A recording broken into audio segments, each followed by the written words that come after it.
Good morning बच्चों। कल अपन ने न्याय जो अपना अध्याय था उसके बारे में, प्लेटो की अवधारणा के बारे में अध्ययन किया था। मैं समझता हूँ आपको मेरा वीडियो पसंद आया होगा, मेरा जो अध्ययन मटेरियल है वो अच्छा लगा होगा। तो आज हम उससे आगे अरस्तु के बारे में पढ़ेंगे। तो मैं ये कहना चाहता हूँ कि आप मेरे वीडियो को ज़्यादा से ज़्यादा लाइक करें, सब्सक्राइब करें, ताकि मुझे मोटिवेशन मिले और मैं अच्छा जो आपके लिए अध्ययन सामग्री है वो प्रस्तुत करने की कोशिश करूं।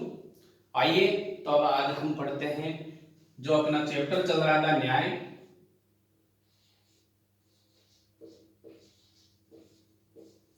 इसमें आज है अरस्तु की अवधारणा।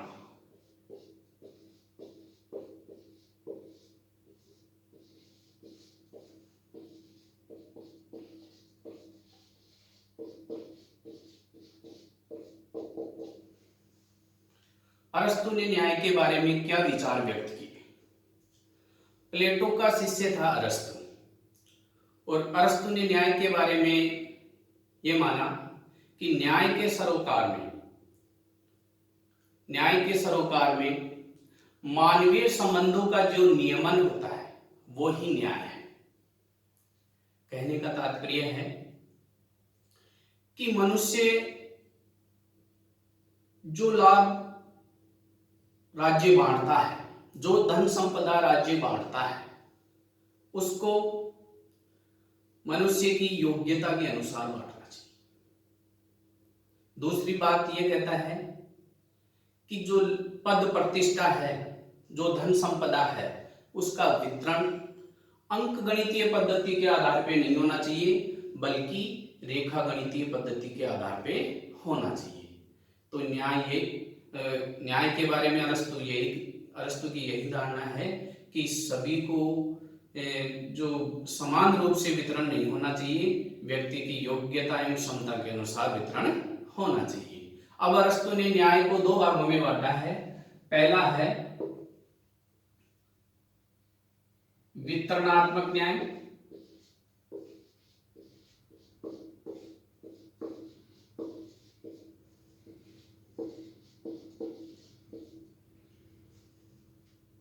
या वह राजनीतिक न्याय।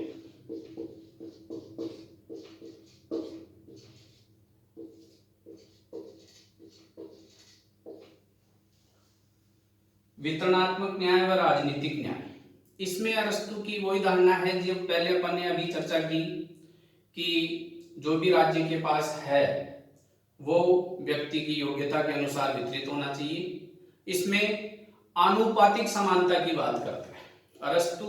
वितरणात्मक न्याय में आनुपातिक जो समानता है उसकी बात करता है, जिसमें कहा गया है कि जो शासक जिसे हम कहते हैं या संरक्षक जो है, ऐसे पद व्यक्ति की योग्यता एवं योगदान के अनुसार ही उसको मिलना चाहिए। हर किसी के हाथ में शासन की बागडोर नहीं देनी चाहिए। ये वितरणात्मक न्याय में अरस्तु मानता है। न्याय का दूसरा प्रकार उन्होंने बताया सुधारात्मक न्याय।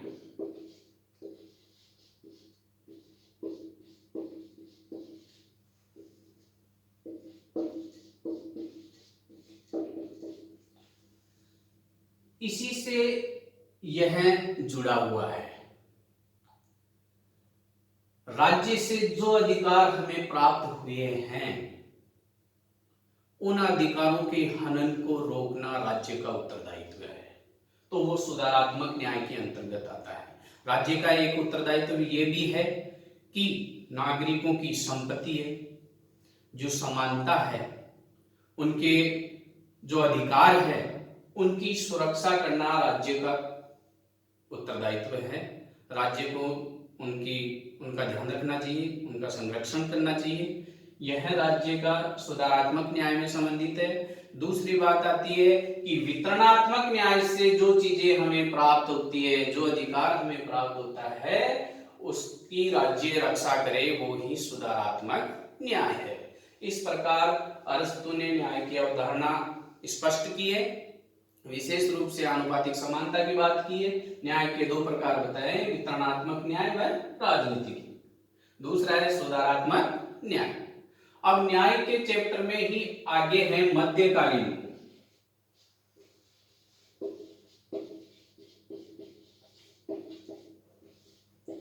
अवधारणा।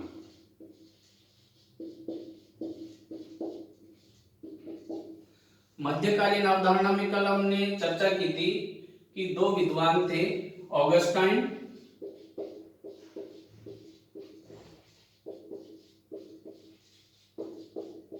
और एक्विनास।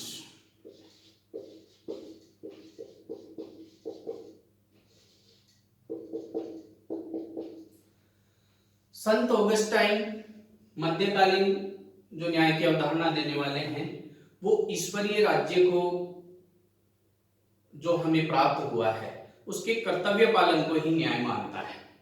ईश्वरीय राज्य जो हमें प्राप्त हुआ है उसके कर्तव्य पालन को ही वो न्याय मानता है। और यदि ऐसा नहीं है, उन्होंने एक कोटेशन दिया है कि जिस राज्य में यदि न्याय विद्यमान नहीं है तो वहां चोर उचक्कों की खरीद फरोख्त है। ये कोटेशन बोर्ड की परीक्षा में आया हुआ है, इंपॉर्टेंट है।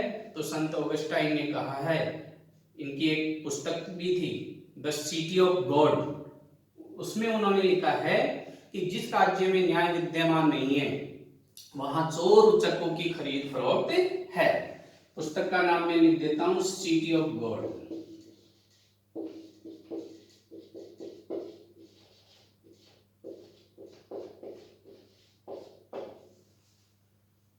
तो इन्होंने ये मंत्र दिया।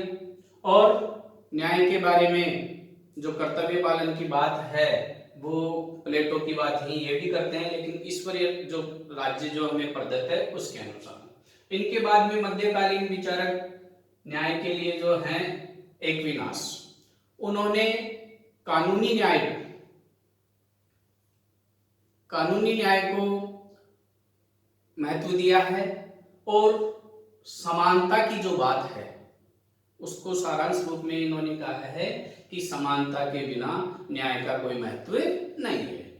इनका भी एक कोटेशन है कि राज्य में एक व्यवस्थित और अनुशासित जीवन जीने की जो पालना है वो है, लेकिन उसके साथ में हमें ये देखना है कि व्यवस्था की क्या मांग है, व्यवस्था क्या मांग करती है, उसी के अनुरूप हमें व्यवस्थित और अनुशासित जीवन जीने की एक कल्पना करनी चाहिए। ये संत एक्विनास कहते हैं। ये न्याय के हमने पाश्चात्य मध्यकालीन जो विचारक अपनी अवधारणाएं स्पष्ट किए उनके बारे में हमने पढ़ा है। जय हिंद, जय भारत। अंत में मैं एक बात फिर कहना चाहता हूं, मेरा वीडियो आप लाइक करें और सब्सक्राइब करें ताकि मुझे अभी प्रेरणा मिले और मैं और भी अच्छा से अच्छा प्रयास करूं आपको सही अध्ययन सामग्री उपलब्ध कराने में। जय हिंद, जय भारत।